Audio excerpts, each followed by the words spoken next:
성도 여러분 안녕하십니까?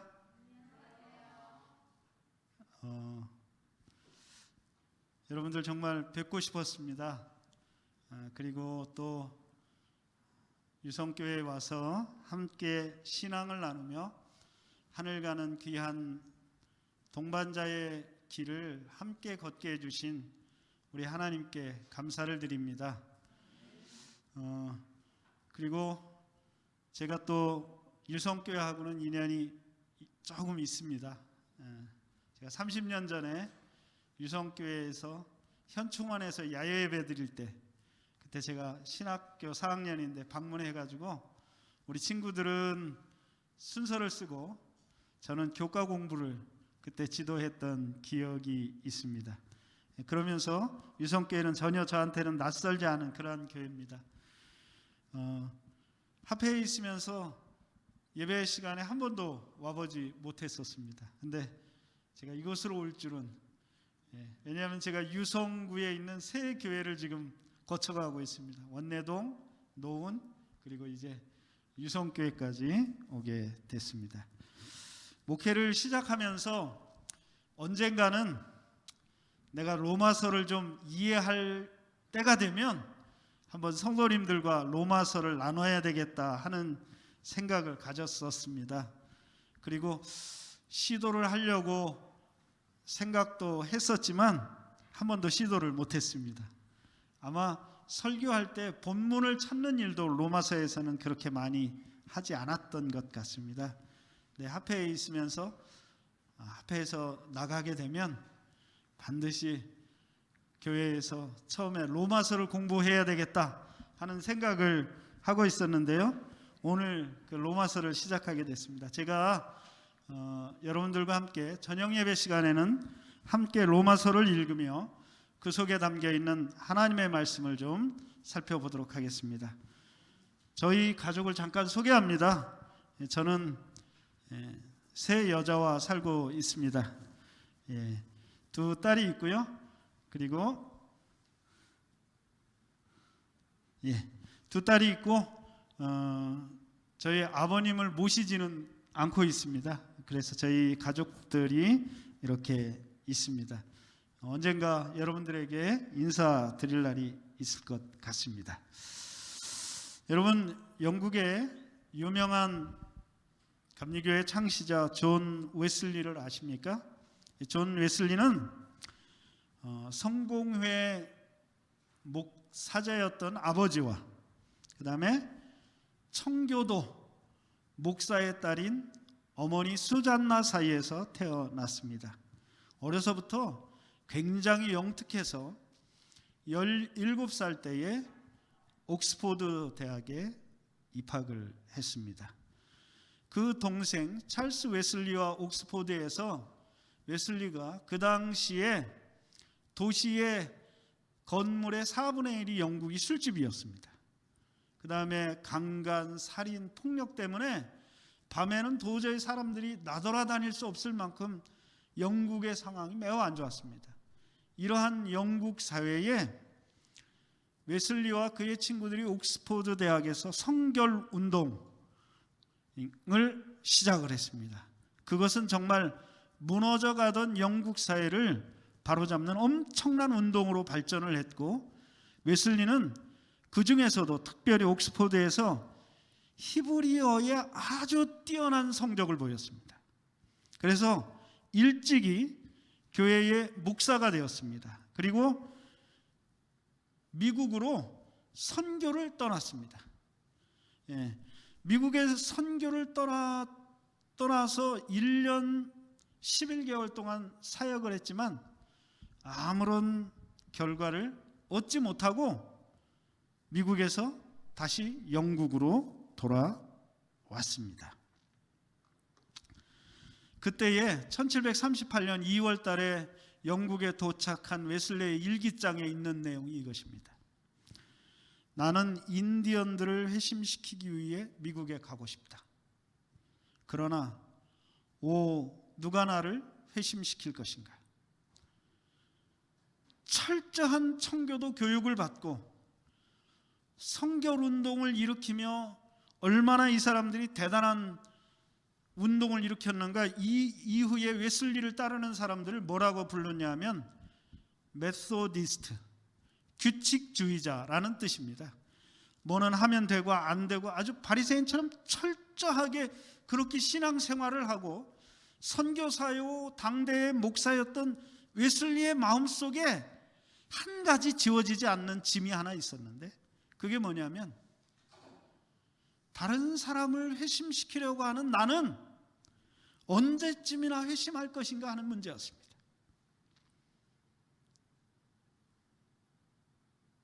교회를 다니긴 다니는데, 철저하게 신앙생활을 하긴 하는데 마음속에 진정한 평안과 행복을 느끼지 못하던 웨슬리의 모습을 발견하게 됩니다. 그런데 이 웨슬리에게 아주 엄청난 사건이 벌어집니다. 그해 1738년 5월 24일 날 웨슬리는 한 올더스 게이트에 있는 한 거리에 있는 모라비아 형제회 소속의 교회당에 예배를 드리러 갑니다. 그런데 그날 설교자가 누구였냐면 한 젊은 청년인데 떠듬떠듬거리는 목소리로 루터의 로마서 주석 서문을 읽는 것을 들었습니다.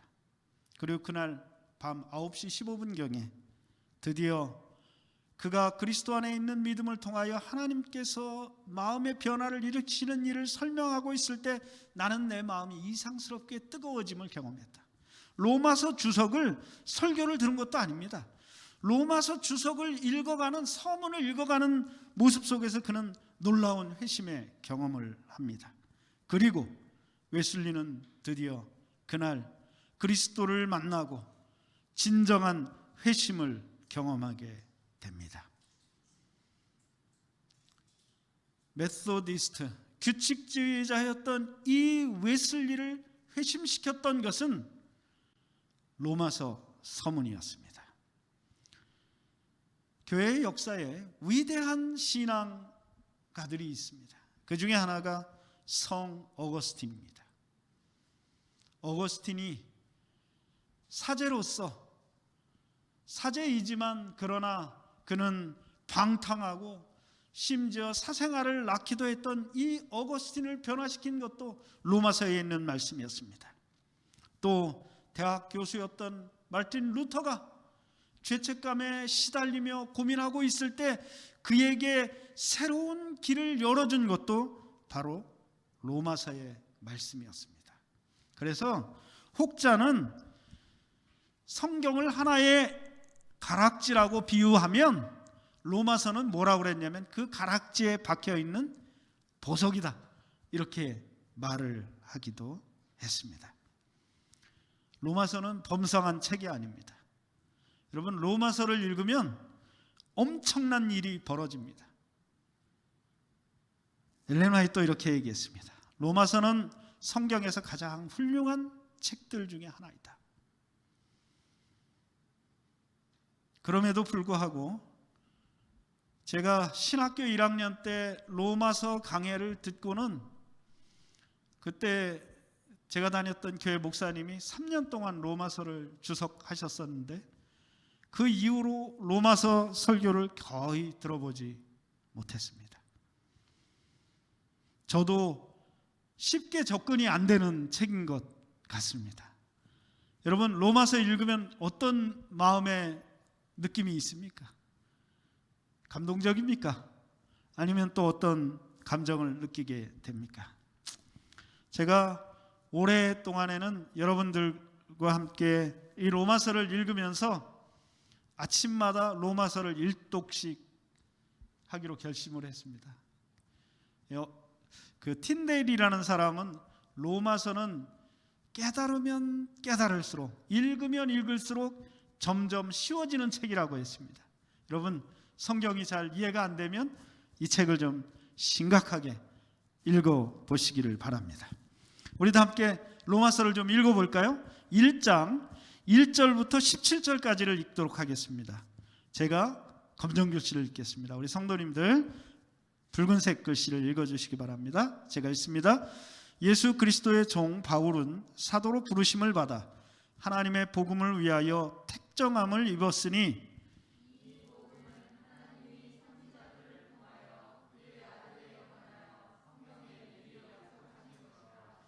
그의 아들에 관하여 말하면 육신으로는 다윗의 혈통에서 나셨고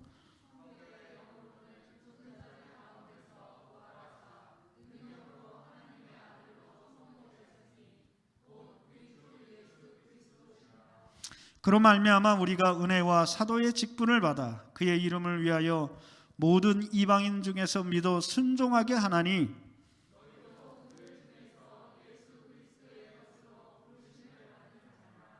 로마에서 하나님의 사랑하심을 받고 성도로 부르심을 받은 모든 자에게 하나님 우리 아버지와 주 예수 그리스도로부터 은혜와 평강이 있기를 원하노라.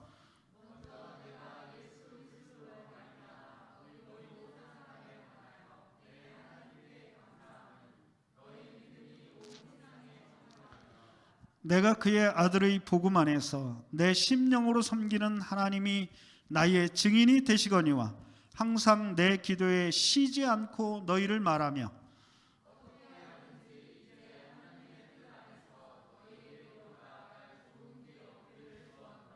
내가 너희 보기를 간절히 원하는 것은 어떤 신령한 은사를 너희에게 나누어 주어 너희를 견고하게 하려 함이니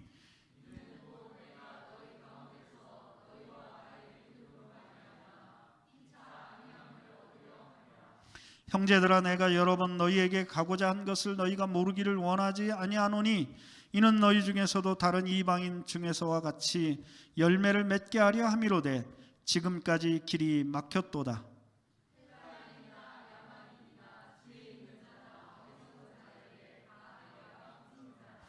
그러므로 나는 할 수 있는 대로 로마에 있는 너희에게도 복음 전하기를 원하노라.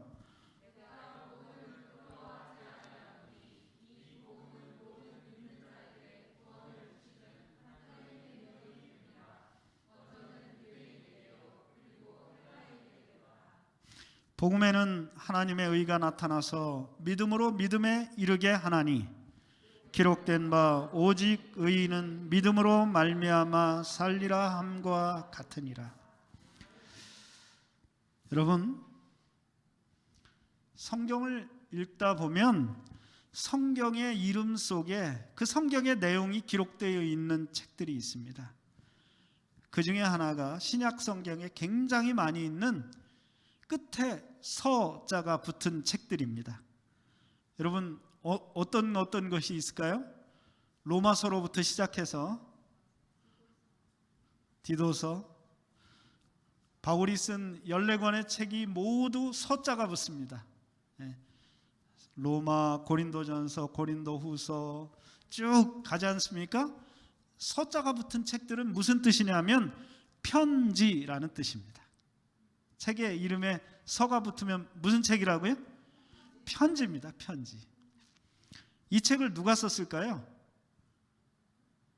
로마서 누가 썼나요? 저희가 읽지 않았습니까?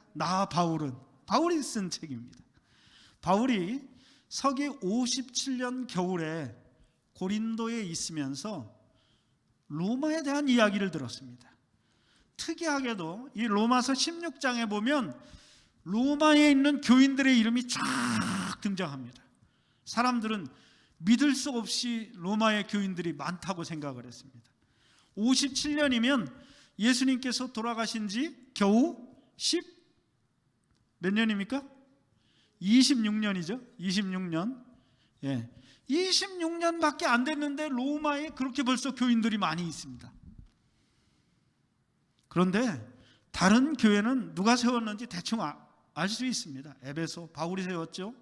그런데 로마 교회는 누가 세웠는지 기록되어 있지 않습니다. 전설로는 베드로가 세웠다 이렇게 얘기를 하지만 실제적으로 성경은 그 일에 대하여 침묵하고 있습니다. 그런데 바울이 57년에 로마에 있는 교회에 편지를 쓰면서 우리가 몇 가지 사실을 좀 확인할 수 있습니다. 여러분, 로마 교회 그러면 큰 교회일 것 같습니까? 작은 교회일 것 같습니까? 큰 교회일 것 같죠? 그렇죠? 화려할 것 같습니까? 어떨 것 같습니까? 여러분, 로마 제국은 그 당시에 전 세계의 수도였습니다. 광대한 로마 제국의 수도에 교회가 있었습니다. 그런데 그 교회는 우리가 생각하는 화려함과는 거리가 먼 그러한 교회입니다. 여러분 잘 아시는 대로 네로가 등극하면서 기독교인들에 대한 잔혹한 박해가 있었습니다. 그래서 그 당시에 로마 교회는 어디에 들어갔냐 하면 카타콤이라는 지하 공동묘지에 들어갔습니다. 저희들은 한 사람을 한 곳에 묻죠. 한 사람이 무덤 하나를 차지하지만 이 로마 사람들이나 유대인들은 다릅니다.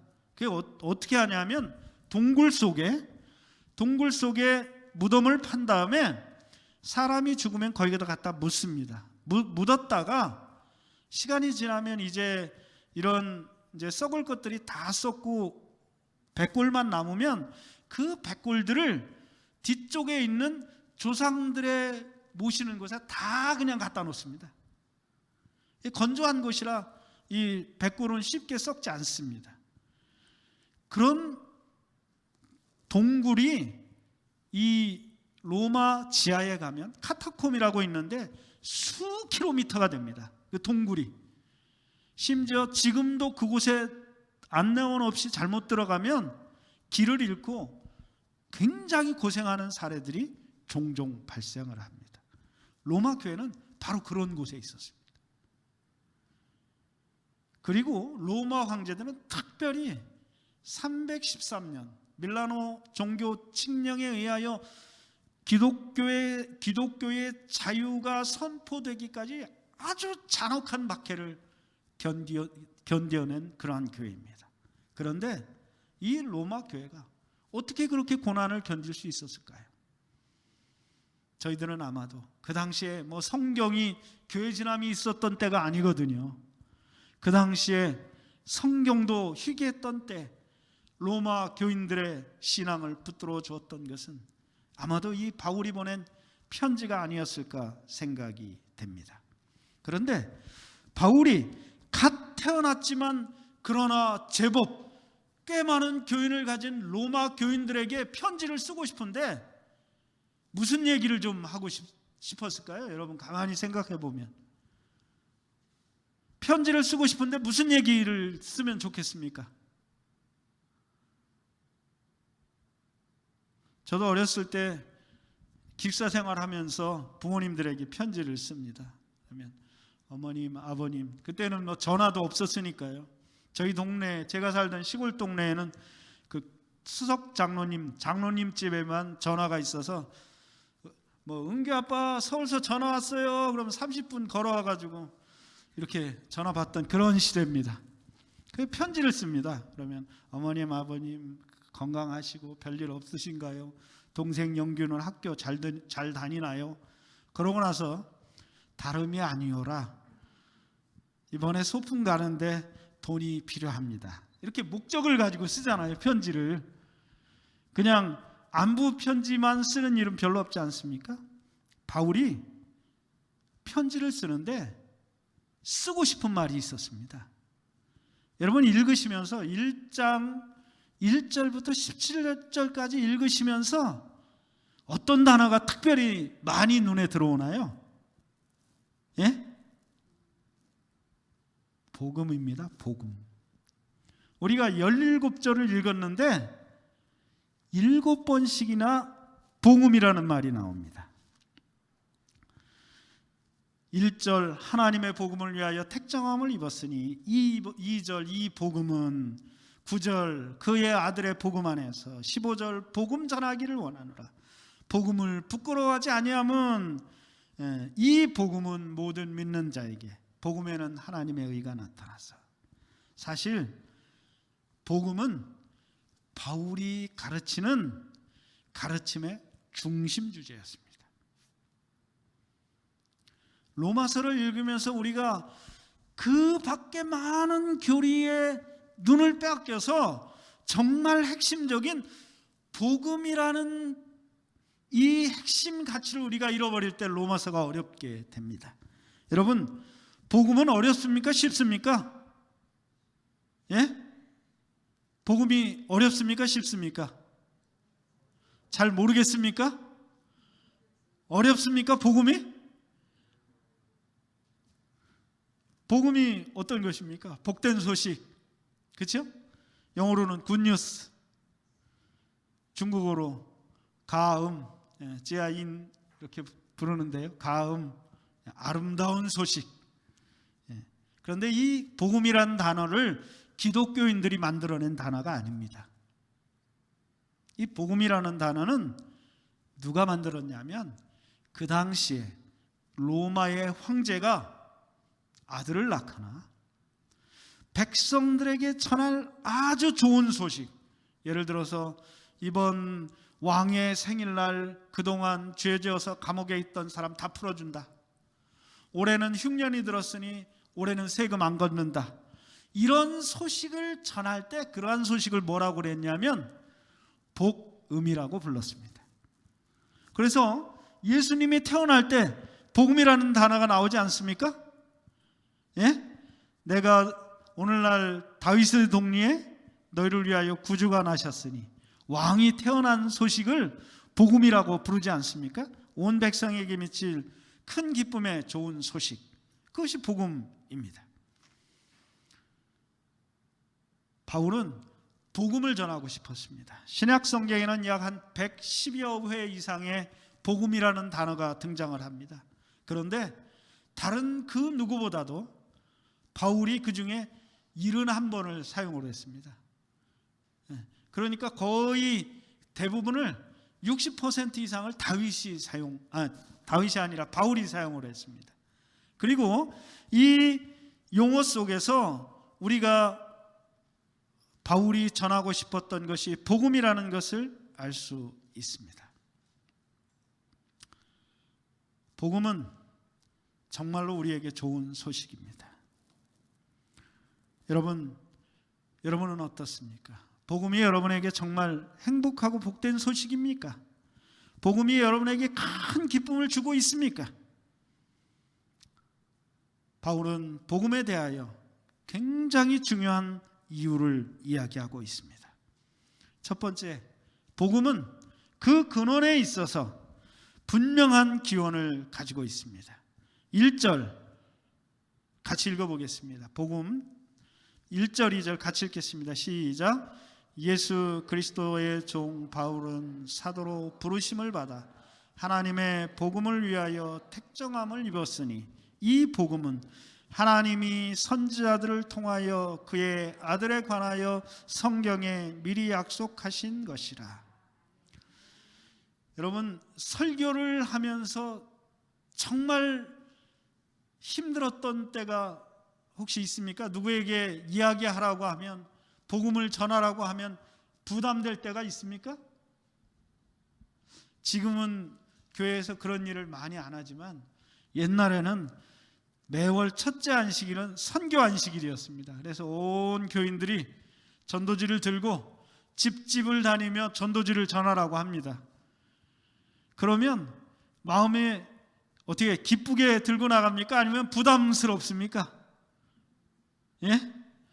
요즘 같으면 더 그렇죠. 좋은 소리 못 듣습니다. 그렇죠? 아파트 가서 전도지 돌리다 쫓겨나기도 하고, 또 뭐 우리 잘 다녀요, 뭐 왜 시끄럽게 해요, 뭐 이런 얘기들 많이 들으시죠? 그럴수록 마음이 어떤 생각이 들어요? 부담이 많이 되죠. 그런데 여러분, 이 복음은 우리가 그렇게 부담을 가질 것들이 아닙니다. 복음은 우리 속에서 나오는 어떤 것이 아닙니다. 내가 누군가에게 내 속에 있는 것을 가지고 설명해야 하는 성질의 것이 아니란 말입니다. 오늘 말씀 속에 복음은 그 기원을 하나님에게 두고 있습니다. 하나님으로부터 나오는 것입니다. 하나님의 복음입니다. 구원의 시작은 하나님이십니다. 우리가 로마서를 읽으면서 여러분 잊지 말아야 할 것이 있습니다. 로마서에 수많은 주제들이 있습니다. 의, 칭의, 구원, 정말 어렵고도 무거운 믿음으로 말미암는 의, 어렵고도 무겁습니다. 그러나 여러분 기억하십시오. 로마서에서 그렇게 시작되는 출발점이 있습니다. 그 출발점은 하나님이십니다. 복음은 하나님으로부터 시작되는 것입니다. 우리가 로마서를 읽으면서 그와 같은 많은 것들을 만나게 될 것입니다.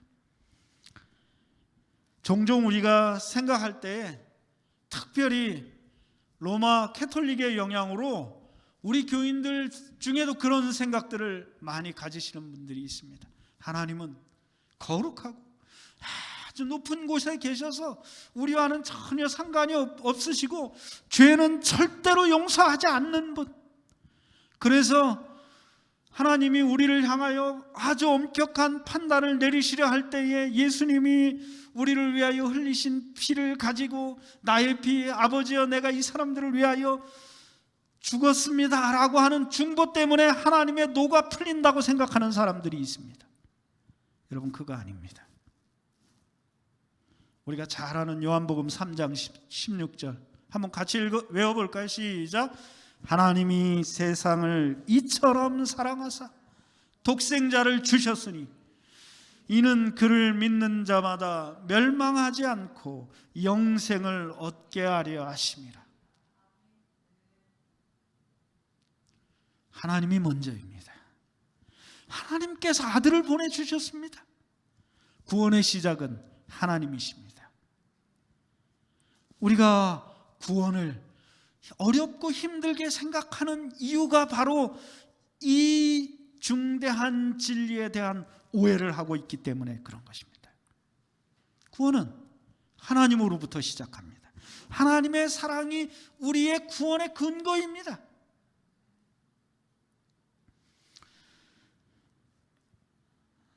정로의 계단 13쪽에 보면 아버지께서 우리를 사랑하시는 것은 이러한 큰 속죄를 인함이 아니니 그가 우리를 사랑하심으로 이러한 속죄를 준비하신 것이다 그랬어요. 무슨 얘기냐면 예수님께서 돌아가셨기 때문에 우리를 사랑하시는 게 아니라 우리를 사랑하셔서 예수님이 돌아가셨다는 거예요. 선후가 바뀐 것입니다. 하나님 아버지가 얼마나 우리를 사랑하시는지를 보여주는 것이 십자가라는 사실을 여러분 기억하게 되시기를 간절히 바랍니다. 예수님은 하나님의 사랑을 전달하는 전달자가 되는 것입니다. 그 복음의 내용이 무엇인가? 그러면 복음이 하나님께로부터 왔다면 복음의 내용은 무엇인가? 2절 같이 읽어보겠습니다. 시작. 이 복음은 하나님이 선지자들을 통하여 그의 아들에 관하여 성경에 미리 약속하신 것이니라. 복음이 뭐라고요? 복음이 뭐라고요? 복음은 어려운 것이 아닙니다. 복음은 성경에 미리 예수님을 보내시겠다고 약속하신 것, 그것이 복음이라는 것입니다. 즉 예수님의 전생애가 약속된 예언을 성취시킨 예수님의 생애가 복음이라는 것이에요. 어떤 사람들이 예수님의 십자가가 중요하다고 말합니다. 맞습니다. 중요합니다. 부활이 중요하다고 말합니다. 맞습니다. 중요합니다. 그런데 여러분 기억하십시오. 예수님과 관련된 모든 것은 다 복음입니다. 그분이 우리를 위하여 탄생하셨다? 복음입니다. 그분이 우리를 위하여 십자가에 돌아가셨다? 그것도 복음입니다. 그분이 부활하셨다? 복음입니다. 그분이 우리를 위하여 하늘에서 심판을 열고 계시다? 그것도 복음입니다. 하나님을 잘 믿지 못하고 예수님을 잘 믿지 못하면 심판이 두려워집니다. 그런데 우리를 그렇게 사랑하시는 분, 우리를 위하여 자신을 다 내어주신 그리스도를 바라보면 예수님이 하시는 모든 일은 우리에게 복음이 된다는 사실을 기억하게 되시기를 간절히 바랍니다. 그래서 시대의 소망에 보면 복음의 기별은 예언에 기초되어 있다, 그렇게 표현하고 있습니다. 구약 성경의 모든 것이 복음입니다. 왜냐하면 구약 성경은 모두 예수님을 가리키고 있기 때문에 그런 것입니다. 너희가 성경에서 영생을 얻는 줄 알고 성경을 상고하거니와, 그 성경은 무슨 성경인지 아십니까? 예수님이 말씀하신 성경, 영생을 얻는 줄 알고 상고하는 성경, 구약 성경입니다. 아직 신약 성경은 쓰여지지 않았습니다. 이 성경이 곧 내게 대하여 증거하는 것이로다. 예수님에 대하여 증거하는 구약, 예언은 모두 복음의 범주에 들어가는 것입니다. 그런데 복음은 힘이 있습니다. 복음은 사람을 변화시키는 힘이 있습니다. 복음은 사람을 구원하는 힘이 있습니다. 16절 붉은 글씨 한번 같이 읽어볼까요? 시작.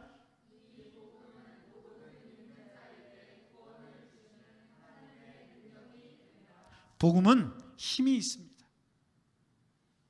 복음은 어떠한 사람이든지 얼마의 사람이든지 뭐하기만 하면요, 믿기만 하면 구원을 줄 수 있는 능력이 있음을 기억하시기를 바랍니다. 제한적이지 않습니다. 구원의 범위가 좁거나 힘든 것이 아닙니다. 여러분, 이게 뭔지 아십니까? 이게 박격포탄입니다. 무게는 1.7kg 정도 된다고 합니다. 길이는 30cm 되는데요. 이걸로 적군을 물리칠 수 있습니까? 없습니까?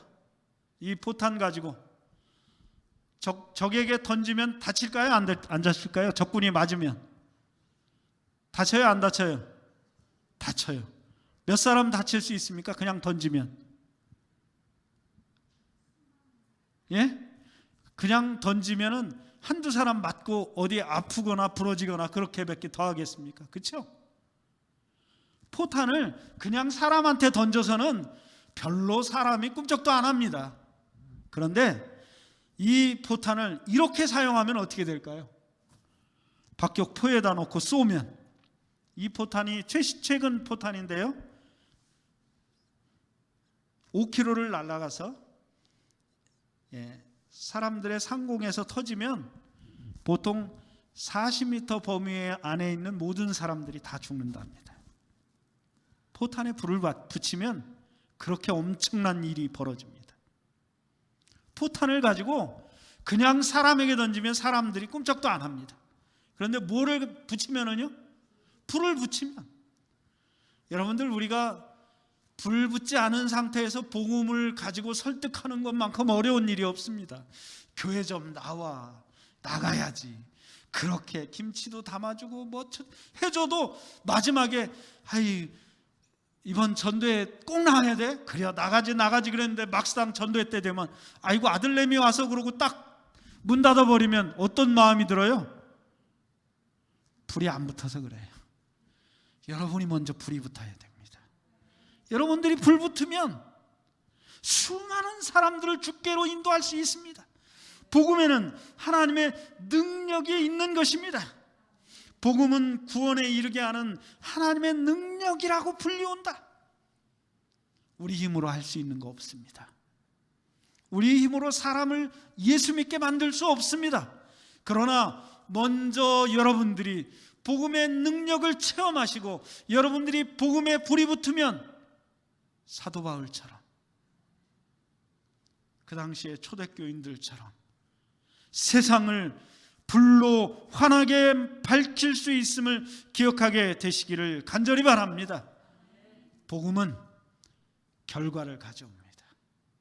아니 땐 굴뚝에 연기 날 리 없지만 콩을 심으면 반드시 뭐가 나요? 콩이 납니다. 복음을 심으면 결과가 있습니다. 17절 읽겠습니다. 다 함께 읽겠습니다. 시작.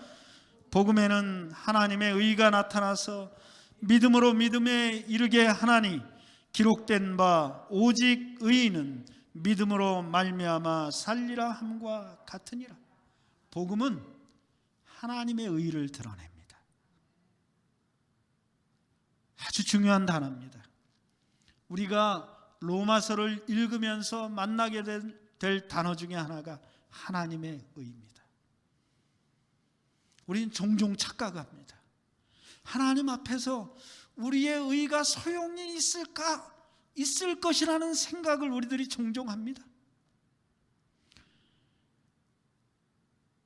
예전에 우리 손선군 목사님께서 합회장 하실 때 우리 충청합회 인사를 주님 오십니다 그러면 준비했습니다 이렇게 인사를 했어요. 선교부장 때부터 해가지고. 어떻게 준비들 다 마치셨습니까? 예? 준비 어떻게 다 했습니까? 그러더니 임기 말에는 준비했습니다 그렇게 이제 인사를 바꾸시더라고요. 그러고 났는데 성도님들이 준비했습니다 말은 하는데 뒤로는 찜찜해요. 준비 정말 했습니까? 종종 우리가 착각합니다.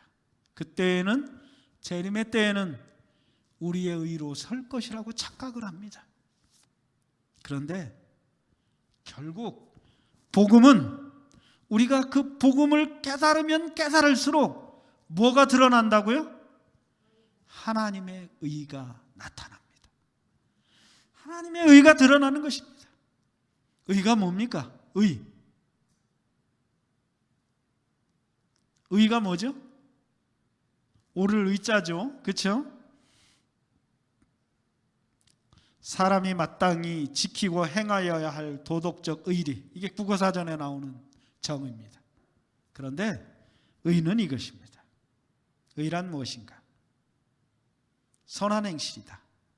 우리가 소유해야 할 것은 누구의 의인가? 우리가 소유할 것은 하나님의 선한 행실이며 하나님의 의로운 행위이다. 그것은 우리 자신의 의로운 행실이 아니요 그분의 의로운 행위에 대한 그분의 생각이며 의로운 행위에 대한 우리의 생각이 아니다.